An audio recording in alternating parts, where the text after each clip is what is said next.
Hola, muy buenos días a todos. Mi nombre es Alberto Ibarra y les doy la bienvenida a Hablemos sobre IA. Hoy tenemos el gusto de presentarles a José Martínez Carranza del Instituto Nacional de Astrofísica Óptica y Electrónica. José Martínez Carranza es investigador titular B en la Coordinación de Ciencias Computacionales del INAOE.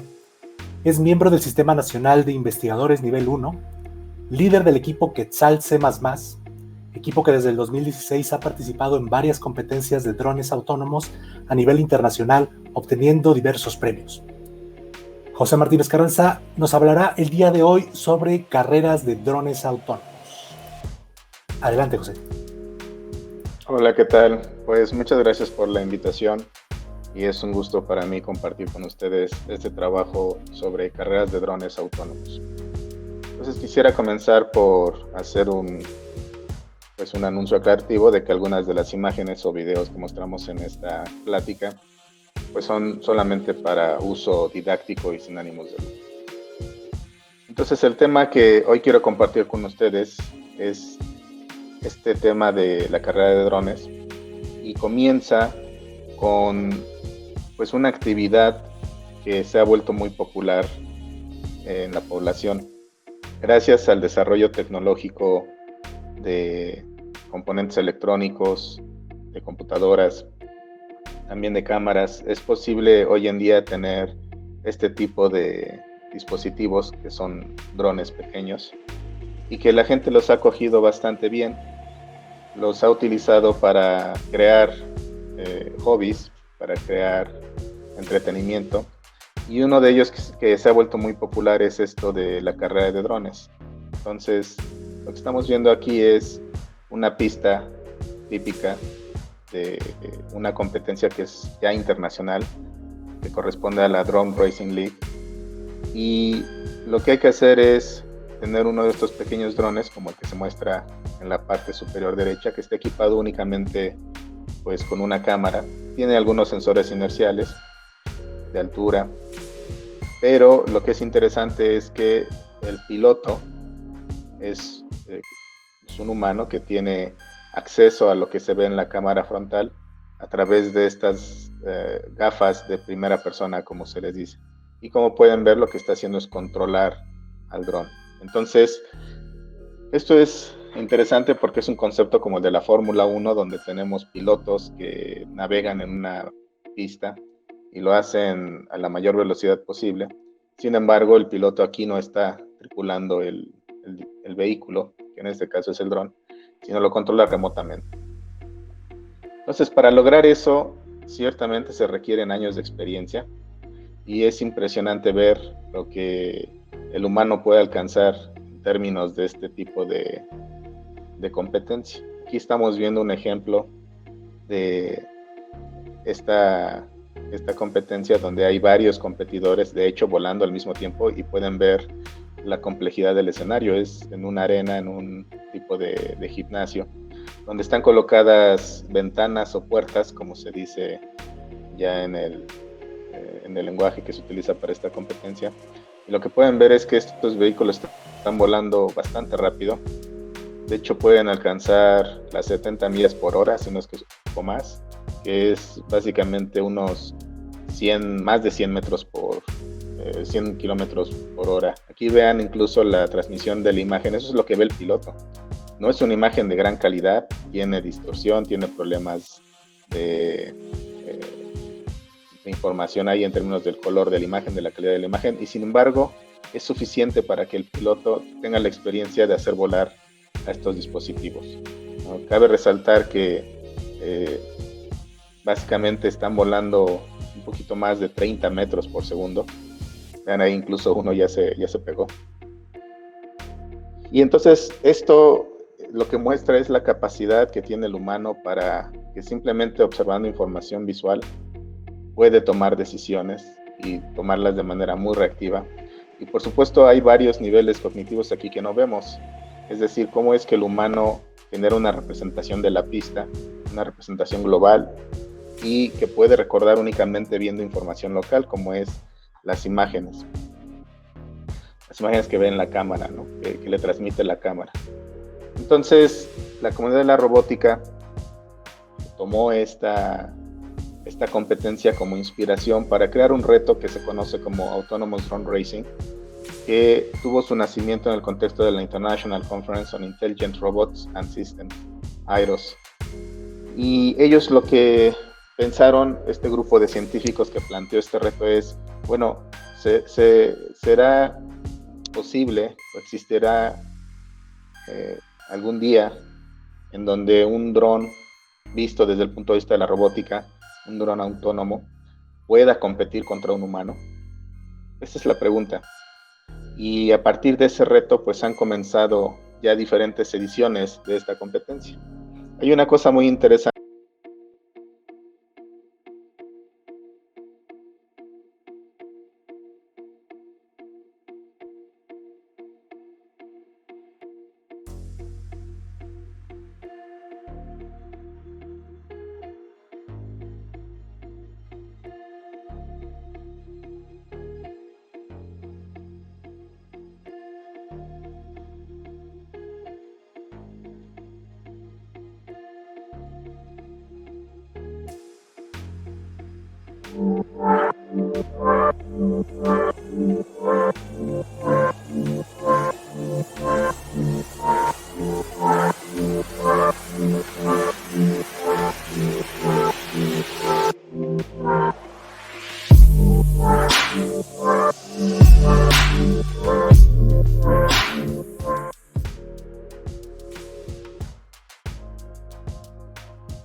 Hola, muy buenos días a todos. Mi nombre es Alberto Ibarra y les doy la bienvenida a Hablemos sobre IA.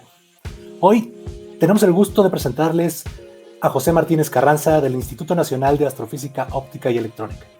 José Martínez Carranza es investigador titular B en la Coordinación de Ciencias Computacionales del INAOE. Es miembro del Sistema Nacional de Investigadores Nivel 1, líder del equipo Quetzal C++, equipo que desde el 2016 ha participado en varias competencias de drones autónomos a nivel internacional, obteniendo diversos premios. José Martínez Carranza nos hablará el día de hoy sobre carreras de drones autónomos. Adelante, José. Hola, ¿qué tal? Pues muchas gracias por la invitación y es un gusto para mí compartir con ustedes este trabajo sobre carreras de drones autónomos. Entonces quisiera comenzar por hacer un anuncio aclarativo de que algunas de las imágenes o videos que mostramos en esta plática pues son solamente para uso didáctico y sin ánimos de lucro. Entonces el tema que hoy quiero compartir con ustedes es este tema de la carrera de drones y comienza con pues una actividad que se ha vuelto muy popular en la población gracias al desarrollo tecnológico de componentes electrónicos, de computadoras, también de cámaras. Es posible hoy en día tener este tipo de dispositivos que son drones pequeños y que la gente los ha cogido bastante bien. Los ha utilizado para crear hobbies, para crear entretenimiento, y uno de ellos que se ha vuelto muy popular es esto de la carrera de drones. Entonces, lo que estamos viendo aquí es una pista típica de una competencia que es ya internacional, que corresponde a la Drone Racing League. Y lo que hay que hacer es tener uno de estos pequeños drones, como el que se muestra en la parte superior derecha, que está equipado únicamente pues, con una cámara. Tiene algunos sensores inerciales de altura, pero lo que es interesante es que el piloto es un humano que tiene acceso a lo que se ve en la cámara frontal a través de estas gafas de primera persona, como se les dice. y como pueden ver lo que está haciendo es controlar al dron. Entonces, esto es interesante porque es un concepto como el de la Fórmula 1, donde tenemos pilotos que navegan en una pista y lo hacen a la mayor velocidad posible. Sin embargo, el piloto aquí no está tripulando el vehículo, que en este caso es el dron, sino lo controla remotamente. Entonces, para lograr eso, ciertamente se requieren años de experiencia y es impresionante ver lo que el humano puede alcanzar en términos de este tipo de competencia. Aquí estamos viendo un ejemplo de esta competencia donde hay varios competidores, de hecho, volando al mismo tiempo, y pueden ver la complejidad del escenario. Es en una arena, en un tipo de gimnasio, donde están colocadas ventanas o puertas, como se dice ya en el lenguaje que se utiliza para esta competencia. Y lo que pueden ver es que estos vehículos están volando bastante rápido. De hecho, pueden alcanzar las 70 millas por hora, si no es que es un poco más, que es básicamente unos más de 100 metros por 100 kilómetros por hora. Aquí vean incluso la transmisión de la imagen. Eso es lo que ve el piloto. No es una imagen de gran calidad, tiene distorsión, tiene problemas de información ahí en términos del color de la imagen, de la calidad de la imagen, y sin embargo es suficiente para que el piloto tenga la experiencia de hacer volar a estos dispositivos. Cabe resaltar que básicamente están volando un poquito más de 30 metros por segundo. Vean ahí, incluso uno ya se pegó. Y entonces esto lo que muestra es la capacidad que tiene el humano para que simplemente observando información visual puede tomar decisiones y tomarlas de manera muy reactiva. Y por supuesto hay varios niveles cognitivos aquí que no vemos. Es decir, cómo es que el humano genera una representación de la pista, una representación global, y que puede recordar únicamente viendo información local, como es las imágenes que ve en la cámara, ¿no? que le transmite la cámara. Entonces, la comunidad de la robótica tomó esta competencia como inspiración para crear un reto que se conoce como Autonomous Drone Racing, que tuvo su nacimiento en el contexto de la International Conference on Intelligent Robots and Systems, IROS. Y ellos lo que pensaron, este grupo de científicos que planteó este reto es, bueno, ¿será posible o existirá algún día en donde un dron visto desde el punto de vista de la robótica, un dron autónomo, pueda competir contra un humano? Esa es la pregunta. Y a partir de ese reto, pues han comenzado ya diferentes ediciones de esta competencia.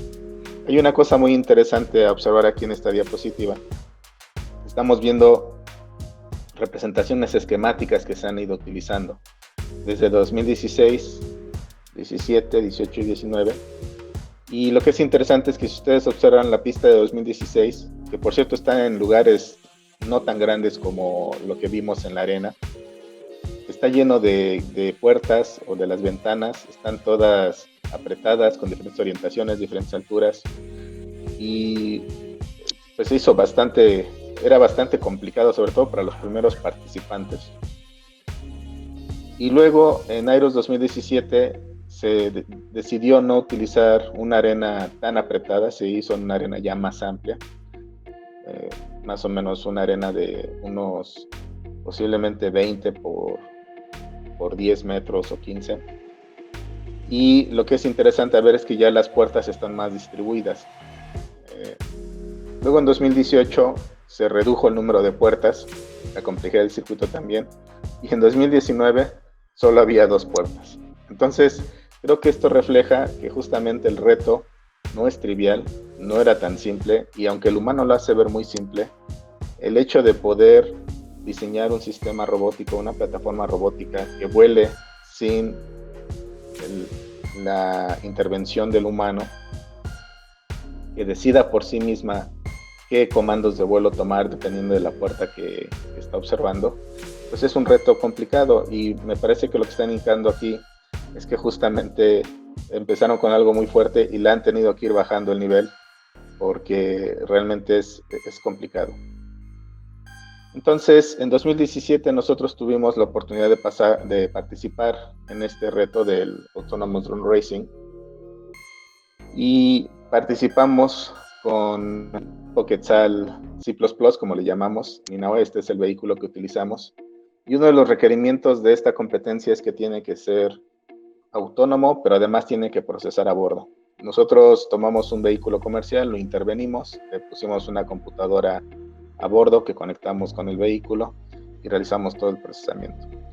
Entonces, para nosotros fue la primera vez que participamos, fue una experiencia muy interesante. Pueden ver el tipo de arena que hay, es decir, no hay mucha iluminación. Este es un video que de hecho grabaron los organizadores de nuestra participación. Pueden ver que las puertas están muy delgadas, el color no es muy nítido y entonces realmente era una complicación.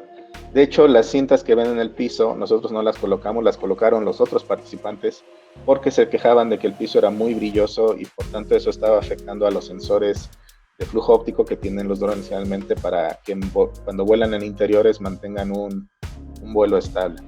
Entonces ahí tienen ustedes a nuestro dron que está volando, como siempre lo he dicho en todas mis pláticas, lento pero seguro. Y nosotros utilizamos una estrategia basada en un concepto de robótica que es localización y mapeo visual, que consiste en procesar las imágenes que se obtienen de la cámara a bordo y con ello construir un mapa tridimensional de puntos 3D y ese mapa a su vez se utiliza para localizar al dron. En este reto, dado que la arena era fija, es decir, las puertas no las movían, nosotros conocíamos a priori dónde estaban las puertas. Entonces nuestra estrategia fue diseñar un sistema de navegación tipo como lo que se utiliza con el GPS, donde se le dan puntos de referencia, y entonces el dron lo que tiene que hacer es seguir ese mapa de vuelo. También teníamos un detector de las puertas, pero era más para ajustar, o se utilizaba más para ajustar el rumbo cuando posiblemente la localización comenzaba a tener un poco de divergencia en la estimación y con ello pues había que corregir. De hecho, el mapa lo reiniciábamos cada determinada número de puertas. Por ejemplo, cuando dio la vuelta en las dos esquinas, ahí se reiniciaba el mapa, justamente para evitar la acumulación de error en la estimación. Entonces esta competencia fue muy interesante porque pues participaron, de hecho en esta edición participó la Universidad de Zurich, que es uno de los grupos de investigación más fuertes en el ámbito de los drones, y también participó gente de la Universidad Técnica de Delft, de Corea del Sur, también participaron universidades, centros de investigación de Estados Unidos. Entonces, grupos realmente consolidados en este tema de los drones autónomos, pues participaron. Aquí estamos cruzando nosotros la 7ª puerta y el dron va volando hacia la 8ª. Lo cual es interesante porque justamente la Universidad de Zurich, que había participado anteriormente, había logrado 7 puertas. Así es que para nosotros fue una experiencia muy interesante porque con esta primera propuesta de utilizar un sistema de localización logramos esto. Ahí de hecho se nos acabó la batería, por eso ya no pudimos cruzar más y el dron tuvo que aterrizar, pero fue suficiente para demostrar las capacidades que tenemos sobre mapeo, localización y mapeo visual, que es una herramienta importante, muy importante para los drones autónomos. Aquí de hecho tenemos un video que nos muestra qué es lo que se está procesando a bordo del dron. Entonces pueden ver que esta es la cámara, estas son imágenes de la cámara a bordo. Acá abajo son las mismas imágenes, solamente que se están procesando. Una detecta el color, otra detecta puntos de interés, y a la derecha lo que tenemos es la generación de un mapa tridimensional. Nosotros utilizamos un sistema que es de software libre, que fue diseñado en la Universidad de Zaragoza, que se llama ORP-SLAM, pero nosotros hicimos una mejora, una adaptación, utilizando geometría o teniendo suposiciones de la geometría del mundo, y con ello nosotros logramos recuperar la escala, porque siendo un sensor monocular, pues el mapa se crearía a escala. Entonces, la ventaja de este sistema, aquí vean, se reinició el mapa justamente porque ya cambiamos de orientación, ya cambiamos de puerta, pero la ventaja de tener un sistema que nos estima la posición del dron en metros, y nos está dando la posición en metros, es que entonces podíamos realizar ese plan de vuelo. ¿no? Entonces fue una experiencia interesante y desde entonces a nosotros pues nos ha apasionado y se ha mantenido con nosotros como uno de los temas de investigación que realizamos en INAOE. También participamos en la competencia de 2018, pero ahí tuvimos un problema con nuestra cámara, no pudimos utilizar la cámara que llevábamos y por ello tuvimos que utilizar la cámara frontal que trae el dron para realizar la detección de la puerta y el mapeo al mismo tiempo, que es lo que estamos viendo aquí. Tenemos nuestro mismo sistema de waypoints, pero sí se nos complicó la realidad, tuvimos estos problemas técnicos. Aún así logramos pasar por 7 gates o puertas, por 5, perdón, de las 7 que había.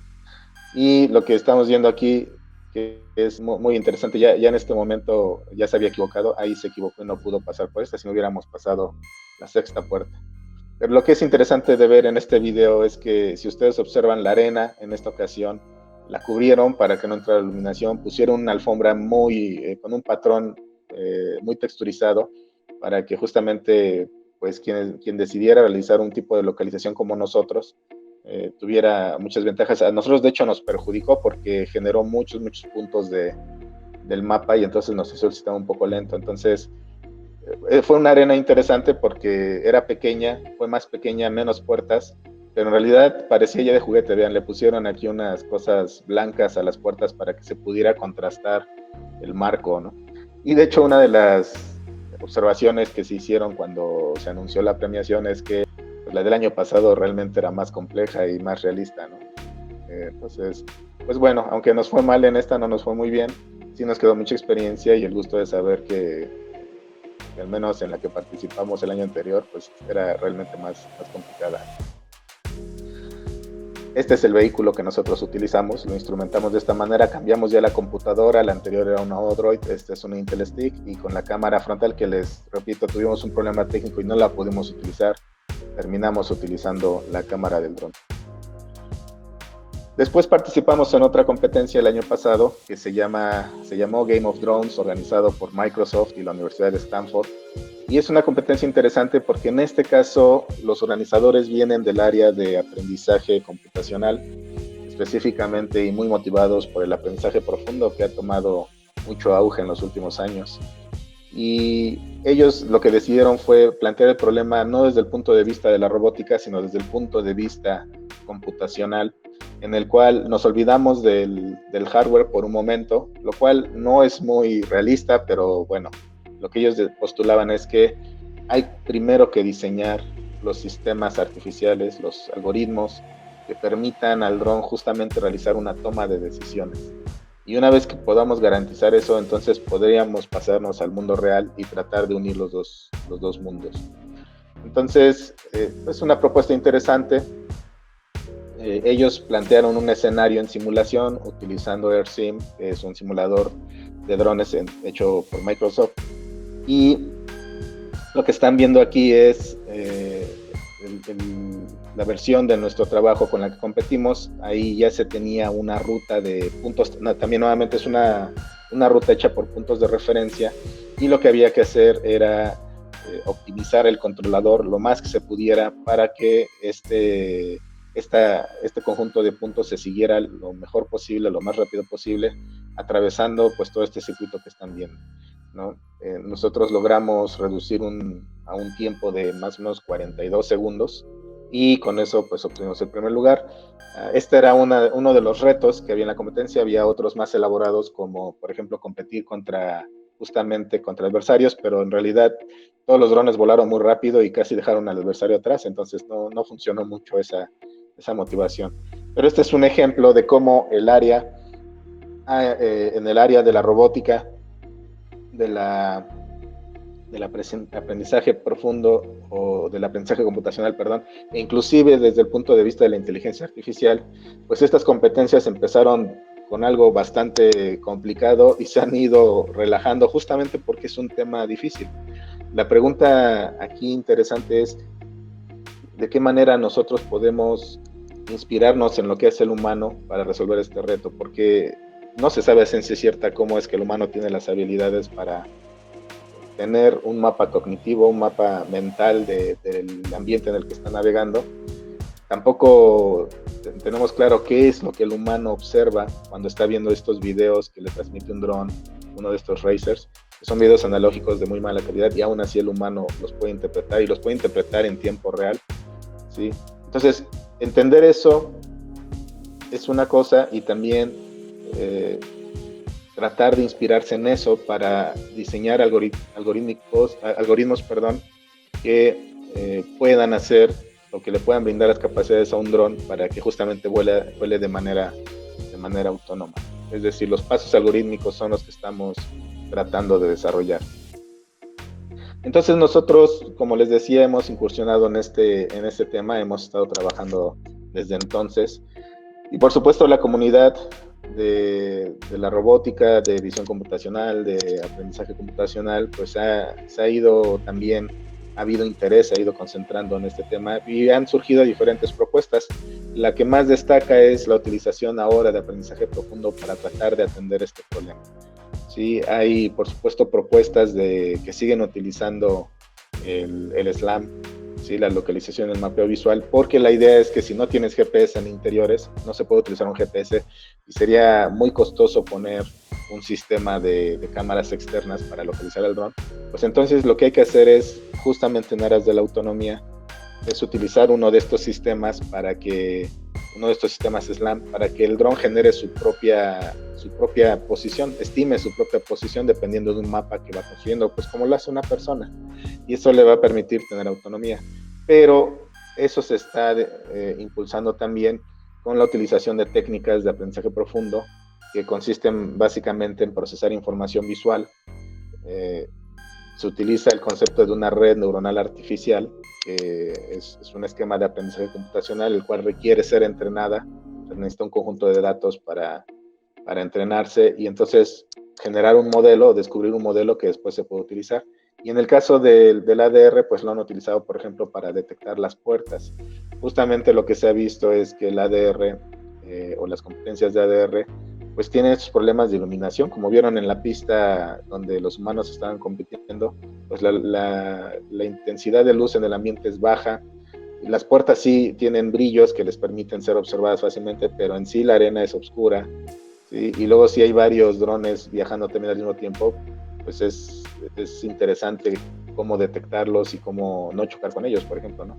Entonces, el aprendizaje profundo se ha visto que permite justamente realizar detecciones en ambientes con condiciones no muy buenas para la observación. De hecho, por eso las puertas tienen este color brillante naranja, para que sea más fácil su detección. Entonces, han surgido estas estrategias, nosotros nos hemos sumado, y, por ejemplo, ahora lo que hemos desarrollado es un sistema de navegación que lo que hace es utilizar primero la detección de la puerta para que el dron se centre con respecto a la puerta y pueda volar, ¿no? Entonces, para eso utilizamos una red convolucional muy popular que se llama Single Shot Detector, y esta red la entrenamos para detectar las puertas, y entonces una vez detectada, pues nosotros podemos tener una política de vuelo. Entonces, este es más o menos el esquema que se ha estado siguiendo. No solamente nosotros lo utilizamos, se utiliza por otros grupos de investigación, pero en términos generales, pues la idea es que nuestro dron pueda percibir la puerta o la ventana, ¿sí? Que tengamos una estrategia que nos permita conocer nuestra posición en el mundo, y a diferencia de lo que nosotros hicimos, lo ideal en la competencia, lo ideal sería que el dron también pueda generar su propia trayectoria de puntos para que los pueda seguir. Nosotros en la primera competencia que participamos, nosotros diseñamos el plan de vuelo sabiendo que la arena era fija, ¿no? Pero lo ideal sería que esa ruta posiblemente se inicialice con un plan manual, pero pueda ir cambiando, ¿no? Porque la idea es volar, por ejemplo, lo más rápido posible, y a lo mejor se puede atravesar un adversario, entonces hay que replanear, ¿no? Entonces, esta es la parte del planning que es muy importante, y para la cual necesitaríamos un sistema de localización y mapeo. Y luego, por supuesto, tenemos la parte de control, que lo que va a hacer es tratar de maniobrar al dron lo mejor posible, tomando en cuenta la inercia, tomando en cuenta el arrastre, tomando en cuenta pues varias condiciones que podrían presentarse pues, a la hora de volar. Una de las dificultades justamente de este tema con los drones es que no son plataformas o sistemas robóticos estables que están en el piso, por ejemplo, como los robots terrestres. Sí, aunque hay robots terrestres que si van a terreno abierto, pues también es medio inestable. Pero en el caso de los drones, pues el que anden en el aire les agrega una dificultad adicional para el control. Pero bueno, este es, digamos, el tipo de módulos que uno tiene que diseñar en este problema. Y por supuesto, nosotros utilizamos el aprendizaje profundo. Hoy en día es muy popular utilizarlo para realizar esta detección de las ventanas. En nuestro caso, nosotros hemos utilizado una estrategia de control no muy elaborada, que es un PID, dado que el dron internamente por su controladora de vuelo ya tiene un control que le permite mantener el cabeceo, los ángulos con respecto a su cuerpo. Y lo que nosotros necesitamos hacer es mandarle velocidad para moverlo en los 4 grados de control, que son roll, pitch, yaw y altura. Entonces, por ahora el PID nos ha sido suficiente, aunque ya en otros trabajos de investigación hemos utilizado otras técnicas. Entonces, como les decía, nosotros utilizamos esta red que originalmente fue concebida para detectar diferentes clases, como en este caso distinguir entre gatos y perros. Y lo que nosotros hicimos es más bien tomar esta versión de SSD en una versión más compacta porque nos interesa que sea eficiente justamente para poder probarlo a bordo. Además de todo lo que les he descrito en términos de la complejidad del problema, un problema que se adiciona es esto de procesar a bordo. Sí, como la gente de Game of Thrones justamente propuso que se atacara el problema desde el punto de vista computacional, en el cual no nos preocupa el hardware. Les decía, eso es una estrategia que es interesante porque nos permite hacer desarrollos y después habría que refinarlos, pero lo cierto es que cuando llegamos al procesamiento a bordo, pues ahí hay un cuello de botella, porque si tenemos una red neuronal bastante elaborada que funciona muy bien, aun cuando utilizamos GPU, pues los GPUs que se pueden utilizar a bordo son limitados, no son los mismos que una GPU normal que se puede utilizar en una computadora de escritorio. Entonces hay varias limitaciones y eso a lo que invita es a ser creativos y no solamente desde el punto de vista de la ingeniería, de decir, bueno, es ingeniería que hay que cambiarle una cosa y otra, o sea, como si fuera a cambiar tornillos y tuercas. No, realmente no es así. Hay que ser creativos y hay que proponer nuevos esquemas para que los procesamientos sean eficientes. Entonces, esa es una de las motivaciones de por qué nosotros no utilizamos SSD tal cual, sino la hemos ido compactando. Y por supuesto, una de las problemáticas que se implica con esto de las redes convolucionales o de cualquier esquema de aprendizaje es que necesitamos muchos datos para entrenar a la red. Y por supuesto nosotros, aunque hemos construido nuestras ventanas, pues son muy poquitas, ¿no? Tenemos en el INAOE como unas 6 ventanas, que creo que ya se nos rompió una. Y lo que nosotros hicimos entonces es combinar datos. Tenemos datos de simulación, tenemos un simulador que se llama Gazebo, que es de acceso libre, de código abierto, y ahí podemos crear muchos ambientes cambiándoles el piso, como lo pueden ver aquí, podemos poner diferentes ambientes con personas incluso, y lo combinamos con nuestros ambientes reales, donde tenemos pues algunas ventanas, ¿no? Entonces, conjuntando todo eso, nosotros podemos entrenar al sistema. Otra cosa que hemos hecho es, por ejemplo, tener un estimador de posición que no depende de SLAM, sino que en este caso utilizamos justamente conocimiento de la ventana, porque nosotros conocemos las dimensiones. Esta no es una solución muy general, pero es funcional en el sentido de que yo conozco, por ejemplo, que la ventana tiene un diámetro de 1 metro y conociendo los parámetros intrínsecos de la cámara y sabiendo dónde se detecta en la cámara. Y si yo sé dónde se detecta esta puerta en la imagen, entonces yo puedo tener, puedo tener una estimación de la distancia a la que me encuentro con la ventana, ¿sí? Otro punto que se puede atacar aquí es no solamente que estimes la posición del dron con respecto a la ventana, sino también cuando entra algo que le llamamos el punto ciego. Porque si nosotros observamos la ventana, podemos calcular la posición, pero en algún momento que el dron se acerque, ya no va a ver la ventana. Y si eso es el caso, entonces lo que tiene que suceder es que el dron tiene que navegar hacia adelante, ya no tiene que planear o pensar si tiene que rotar, subir o bajar, sino ya llegó el punto ciego y hay que pasarse. Y la identificación de ese punto ciego es algo que nosotros también hemos trabajado. Lo hicimos utilizando un esquema que se basa en la IMU, en la unidad de medidas inerciales, y para ello utilizamos un modelo de velocidad constante que estamos estimando con un observador, que es el filtro Kalman, y lo que hace básicamente es utilizar justamente la posición de la ventana para obtener posiciones en X y Y. La altura la obtenemos del altímetro y tenemos como mediciones las aceleraciones que nos da la aceleración y la velocidad lineal que nos da la IMU. Entonces, cuando llegamos a un punto ciego, aun cuando ya dejamos de ver la ventana, pues no tenemos la posición como medición, ¿sí? Pero sí vamos a tener aceleración. Y entonces también tenemos la altura, ¿sí? Con el altímetro. Entonces, aunque no tengamos todas las mediciones, tenemos aceleración y altura, y entonces con eso podemos seguir estimando la posición e identificar el punto ciego. Entonces, esta es una máquina de estados que nosotros implementamos para navegar aquí con el dron. Solo menciono rápidamente que este esquema es pues, bastante eficiente, nos permite trabajar más de 100 cuadros por segundo, y pues es bastante exitoso en el número de vuelos que hemos realizado. En este caso tenemos 35, y la estimación pues es suficiente, ¿no? Puede tener ciertos errores, pero por ahora nos ha sido suficiente para realizar estos experimentos.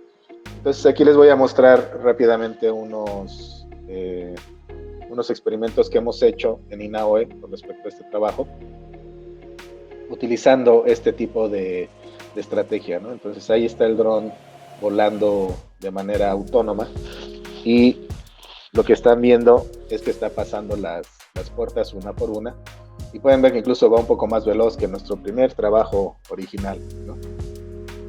Entonces, de hecho ahí está Oyuki, que es la capitana del equipo, está ayudando a grabar las diferentes vistas, ¿no? Entonces esta es la interfaz en la que nosotros estamos observando qué es lo que está haciendo el sistema. Por eso tenemos todos estos números, y lo primero a destacar aquí es que justamente vemos la detección, cómo se está realizando por parte de la red, y el controlador a través de la máquina de estados lo que está haciendo es justamente navegar al dron para centrarse con respecto a la ventana y pues cruzar. Noten que el ambiente donde estamos trabajando es también un ambiente no ideal, es decir, no hay mucha textura, no hay mucha iluminación, no está súper iluminado, ¿sí? No hay textura en el piso, y solamente están nuestras ventanas, y las ventanas tampoco están colocadas perfectamente. Pueden ver que incluso hay cinta en la base de las ventanas, incluso nos andaban ahí doblando. No son ventanas costosas, son ventanas hechas con tubos PVC que hicieron los miembros de nuestro equipo. Entonces aquí esta prueba lo que está haciendo es mostrar no solamente que la configuración de las ventanas ya la variamos, sino en el video anterior, en la parte anterior, el dron venía justamente del fondo hacia el punto de vista que tenemos ahora, y ahora vamos en dirección contraria. El fondo ya cambió y aún así el sistema funciona, ¿no? Nuevamente no utilizamos ningún sistema de localización externo, y ahora la estimación de posición la hacemos con justamente la detección de la ventana. Y aquí tenemos unas pruebas en exteriores donde les vuelvo a pedir que observen que el fondo es bastante variable, la iluminación es diferente. Nosotros no hicimos ningún tuneo de parámetros, ¿no? La red es muy robusta para detectar la ventana, aun cuando hay ventanas en el fondo, no se confunde, y lo que están viendo básicamente es pues el sistema en acción, ¿no? También quiero hacer notar que en estos experimentos, de hecho, hubo bastante viento. Fue difícil, eran condiciones difíciles para el dron, y aún así pudo volar sin problemas. Nuevamente no hay intervención humana, esto es completamente autónomo. Aquí está marcando cuando hay blind spot, espero que se note. Está haciendo la posición, nos dice cuál es la posición con respecto a la gate. Ahí marca que hay blind spot, exactamente aquí lo está marcando. Y sabe que cuando hay blind spot hay que pasarse, ¿no?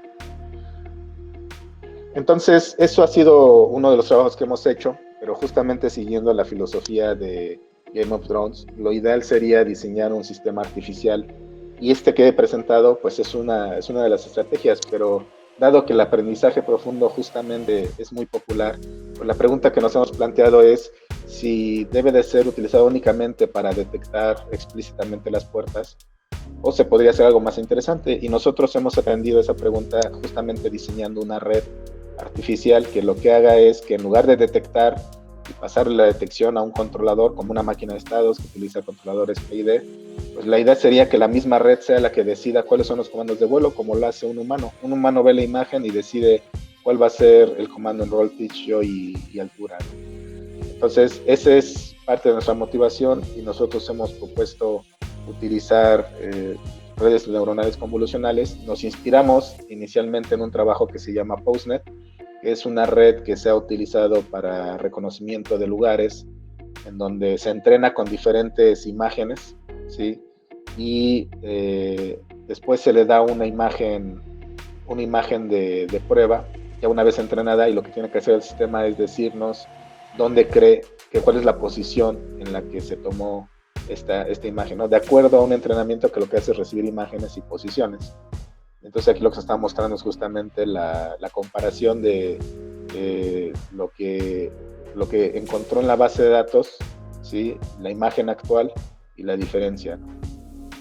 Entonces esta es una red ya de hecho un poco viejita, está inspirada en diferentes módulos, algunos de ellos son de Inception, y nuevamente lo que nosotros hemos hecho es adaptarla. Por ejemplo, en esta primera versión del trabajo la utilizamos solamente para estimar el roll y el pitch, y bueno, esto lo que está indicando es que utilizamos un filtro simplemente para suavizar la salida de la red, porque aquí recuerden que ya la red lo que nos va a dar son comandos directos de vuelo. Entonces, esta red la utilizamos para predecir solamente roll y pitch. La altura la seguimos estimando con el altímetro y la orientación pues la dejamos fija para utilizando la IMU. Así es que nosotros propusimos dos esquemas. Uno, el tradicional de que dada una imagen pasa por la red ya entrenada, por supuesto hay que entrenarla, y nos va a dar comandos de roll y pitch.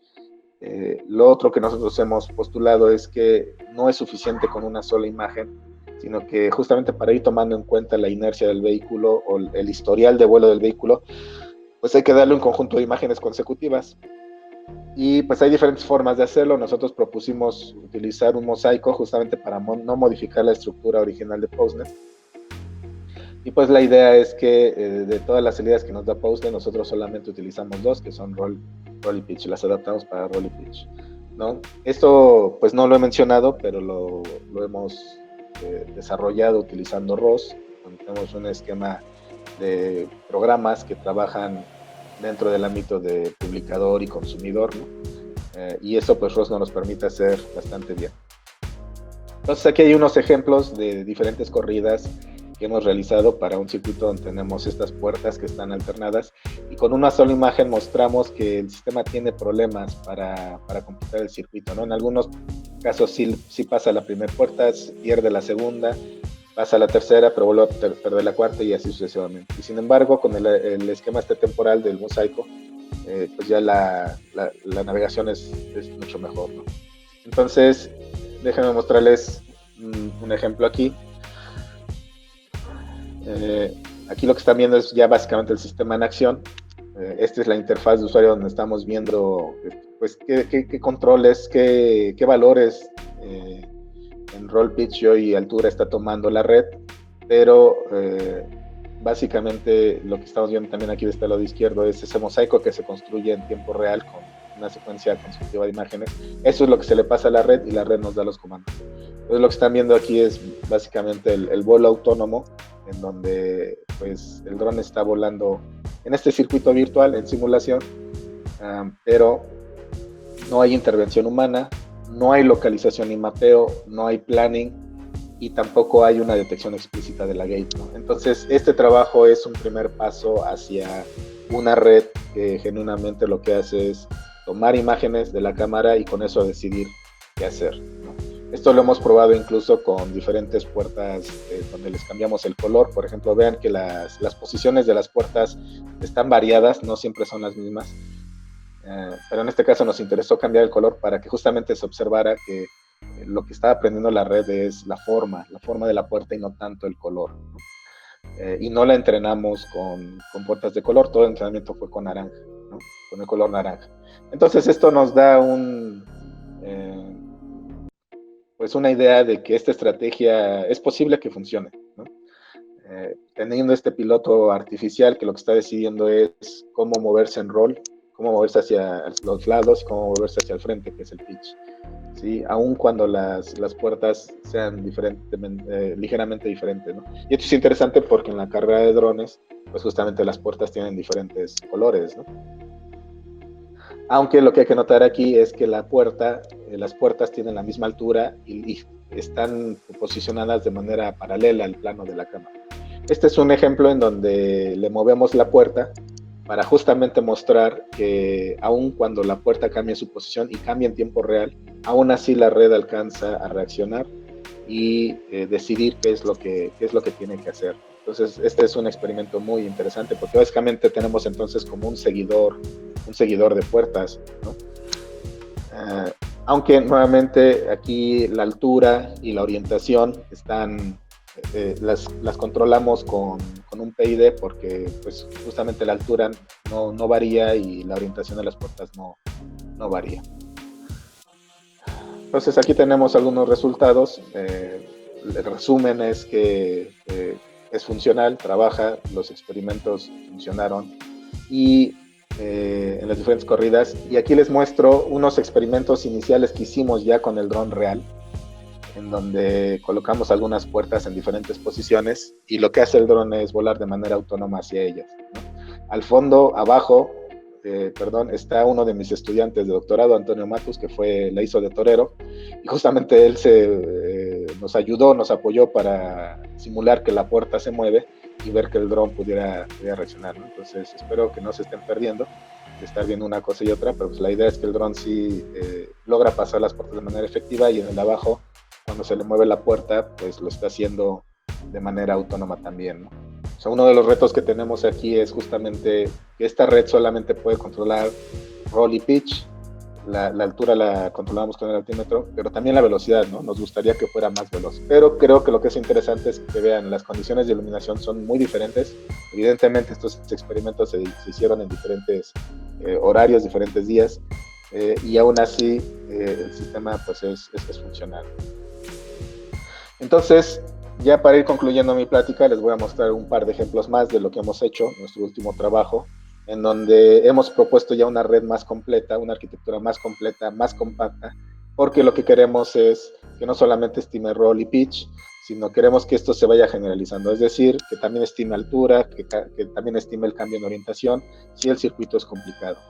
Entonces, para esto creamos un dataset más abundante, mucho más grande, en simulación también, utilizando el simulador, donde tenemos diferentes tipos de movimiento al frente, movimientos en cambios de rotación, ¿sí? Y generamos un dataset, como les decía, donde hay diferentes ejemplos de estas puertas. Entonces, lo hemos comparado con nuestro trabajo previo, que es el PostNet, utilizando únicamente roll y pitch, ¿sí? Y lo comparamos contra esta estrategia que nosotros bautizamos como Deep Pilot, en donde pues lo que pueden ver es que funciona bastante bien, ¿no? Esta primera gráfica lo que muestra es PostNet entrenada para los 4 comandos de vuelo y no sirvió. Tuvimos que utilizar el PostNet solamente de roll y pitch, con la altura y la orientación controlada con un PID, mientras que este ya es Deep Pilot controlando los 4 grados, y para este caso, que fue como el que les mostré anteriormente, donde las ventanas pues, son perpendiculares, aunque están variadas, pero tienen la misma altura, bueno, tuvo un desempeño similar, e incluso se podría notar que un poco más estable, ¿sí? Como lo estamos viendo en estas gráficas. Entonces, básicamente nuestra estrategia con Deep Pilot es que seguimos utilizando la temporalidad, generamos un mosaico con nuestras imágenes, que es imágenes consecutivas. Nosotros las esparcimos en cada 5 frames. Nuestra cámara muestrea 30 cuadros por segundo, entonces cada 5 cuadros vamos construyendo este mosaico y lo pasamos a la red. La red nos genera roll, pitch, yaw y altura, y esa es la salida para los comandos de vuelos del dron. Entonces no hay más.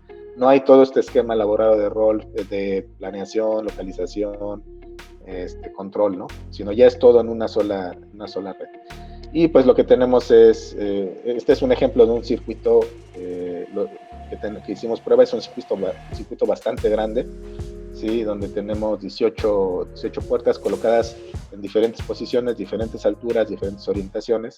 Y hicimos pruebas también para variar el mosaico, para ver si eran de 2 imágenes, 4, 6, 8 imágenes. Y lo que hemos encontrado es que el de 6 imágenes es estable, el de 8 también, pues nos quedamos con el de menor imágenes, que es de 6, ¿no?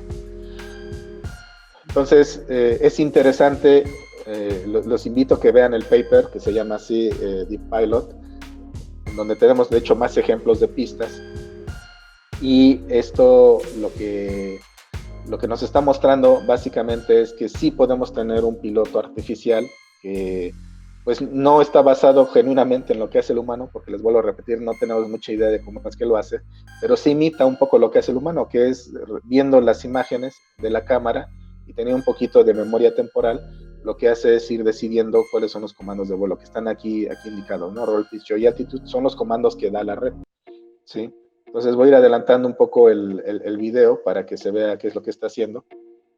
Entonces aquí pueden ver nuevamente que, por ejemplo, hubo un cambio de orientación en las ventanas y aún así el dron alcanza a orientarse, ¿sí? A desplazarse hacia los lados y seguir hacia el frente, ¿no? Aquí, de hecho, lo que vamos a observar es un cambio de altura. Se vean que esta ventana estaba más alta que esta, ¿sí? Y aún así el dron pues puede volar hacia las puertas sin problema.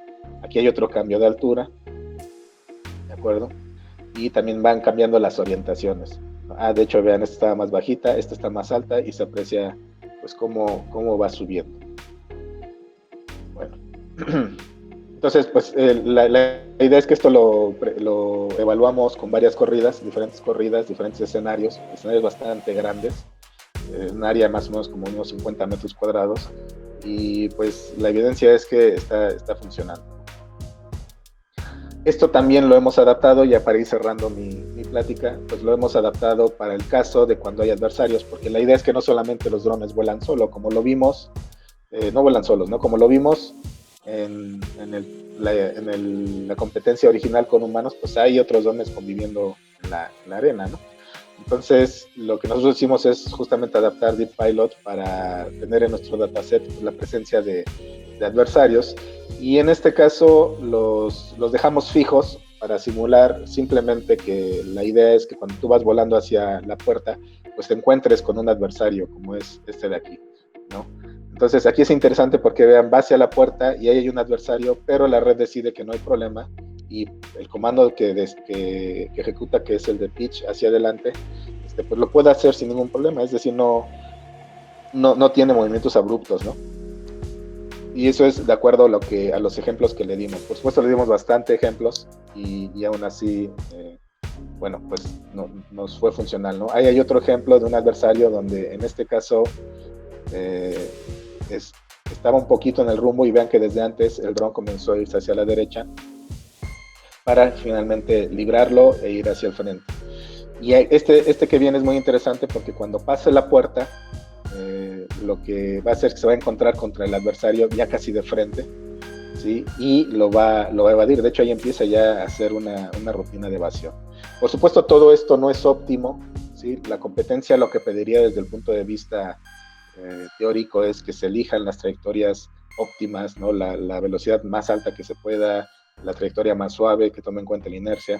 Pero nos parece que como un primer esfuerzo, pues la evidencia que nos está dando es que sí, una red convolucional podría ser entrenada para que únicamente con las imágenes que observa el dron pueda tomar decisiones. Aquí vean, en este caso el adversario está por abajo y entonces no hay necesidad de evadirlo, ¿no? Simplemente pasar por arriba de él. Bueno, ¿cuáles son mis comentarios finales? Pues la pregunta es si será posible que algún día un dron autónomo pueda competir contra un humano en una carrera de drones. Nuestro trabajo de investigación no es conclusivo. No sé si lleguemos a las velocidades y a las capacidades del humano, pero me parece que es prometedor, ¿no? El aprendizaje profundo es la respuesta. Hay todo un debate sobre si tenemos que seguir utilizando métodos que se basan en modelos diseñados por el humano, que a su vez utiliza conceptos de la física, ¿no?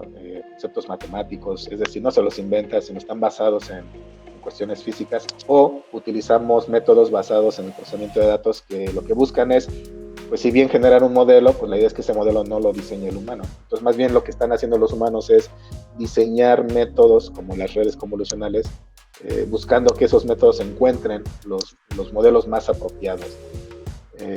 Entonces es algo interesante, me parece que también no es conclusiva la respuesta si es una cosa u otra, yo creo que es una combinación de ambos y pues veremos qué viene más adelante, ¿no? Hay un repositorio donde tenemos a DeepPilot, les invito a que lo vean y finalmente pues les comento que sí hay algunas limitaciones todavía, ¿no? Estamos limitados por el poder de cómputo, pues las cantidades de datos que tendríamos que utilizar si nos vamos por el esquema de aprendizaje y por supuesto la generalización. Entonces son varios retos que existen, son algunos de los retos interesantes y por ello esta área de investigación pues es fascinante.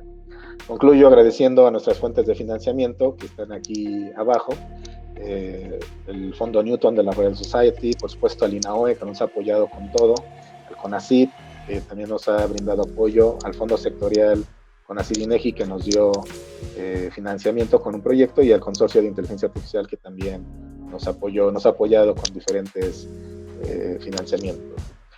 Un último comercial para terminar, nosotros vamos a organizar un evento que se llama The International Micro Vehicle Conference and Competition, que es una de estas competencias de drones que también tiene un congreso, una parte de conferencia. Iba a ser este año, pero desafortunadamente por la pandemia pues, se tuvo que cancelar justo ahora en noviembre.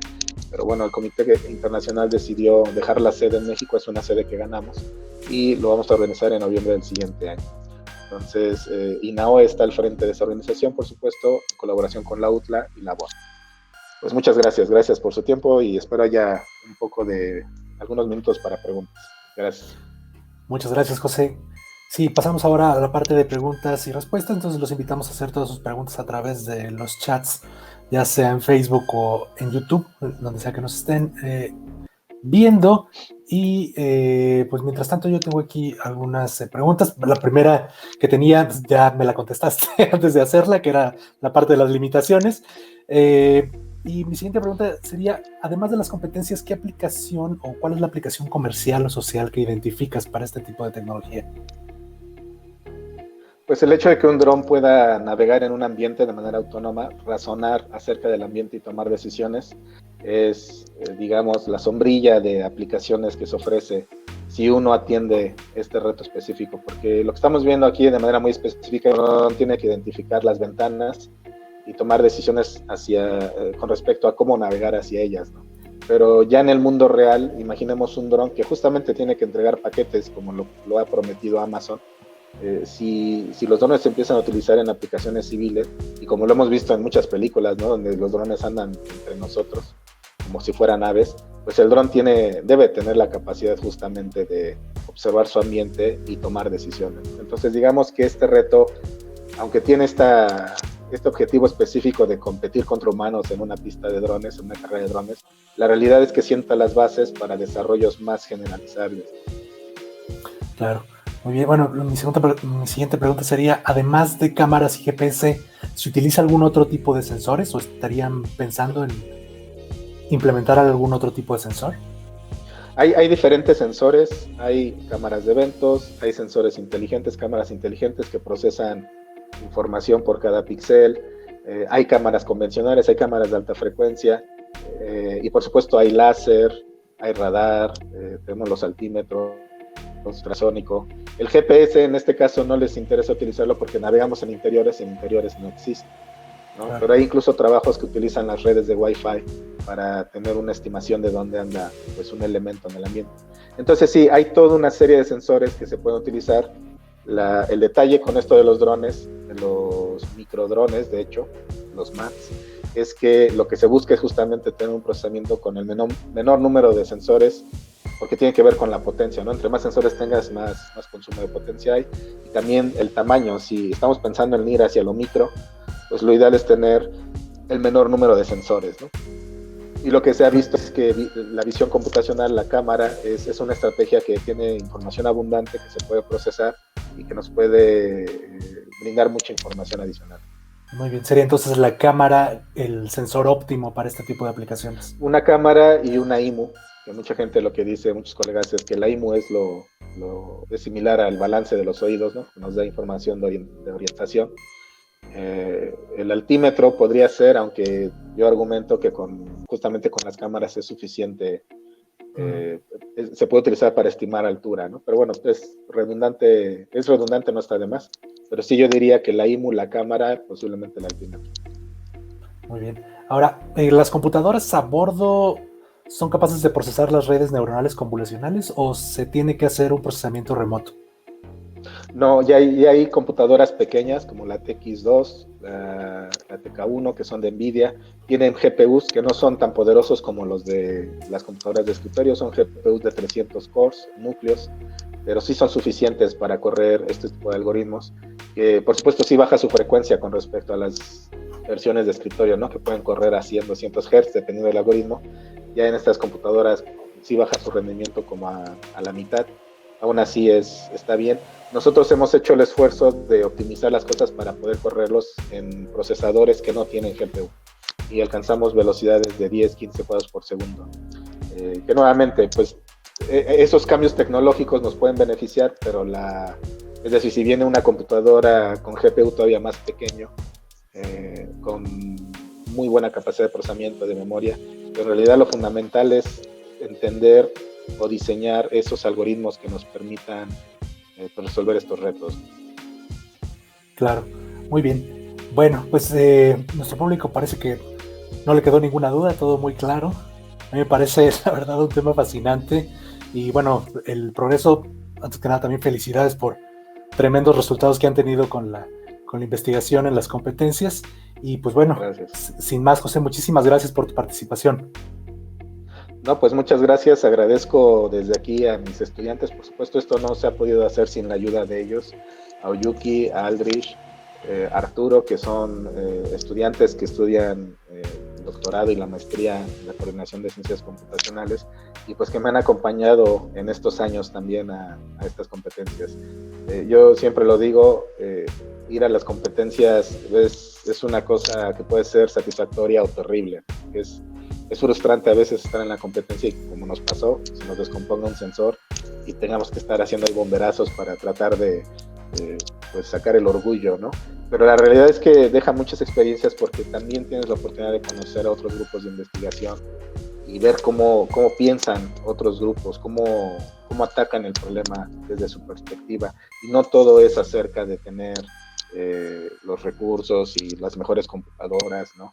Sino más bien hay que ser creativos y justamente este tipo de competencias, al restringir el procesamiento, porque nos piden que sea a bordo justamente, entonces todo se restringe, entonces no hay pretexto con respecto a tener la computadora más cara, ¿no? Sino más bien hay que ser creativos. Entonces es muy enriquecedor, es una experiencia muy interesante y sí yo invitaría al público a que si están interesados en estos temas, pues nos sigan, tenemos nuestro Twitter, es @josemtccarranza, está nuestra página también en el INAOE, pueden googlearnos, pueden poner Quetzal CPP y va a aparecer las ligas o José Martínez Carranza y por supuesto también tenemos un canal en YouTube que aquí no lo puse pero que es de la coordinación. Entonces pues por favor síganos, escríbanos, si alguien está interesado en participar con nosotros pues escríbanos un correo, acérquense. Y pues esperamos verlos en noviembre del año que viene en esta conferencia del IMAP. Les aseguro va a ser muy interesante porque vienen equipos de todos lados del mundo y se especializa en drones pequeños justamente, ¿no? Son drones, hay de todo, desde muy pequeñitos hasta más o menos de medio metro, ¿no? Pero va a ser interesante verlos en competencia. Y sin más, pues le agradezco a la Alianza por esta invitación y más bien por permitirme participar con estas pláticas y al público por su tiempo y a ti por la organización. Muchas gracias. Muchas gracias. Bueno, pues ahí también en la página del micrositio de las charlas, ahí están los datos de José y de su grupo, por si gustan también referirse ahí para contactarlos. Y pues bueno, sin más, solamente a mí me resta agradecerles a todos ustedes por habernos acompañado el día de hoy y recordarles que la próxima semana Enrique Zúcar del INAOE también nos presenta el tema modelos causales, inferencia, descubrimiento y aplicaciones. Hasta la próxima semana y que tengan un estupendo día.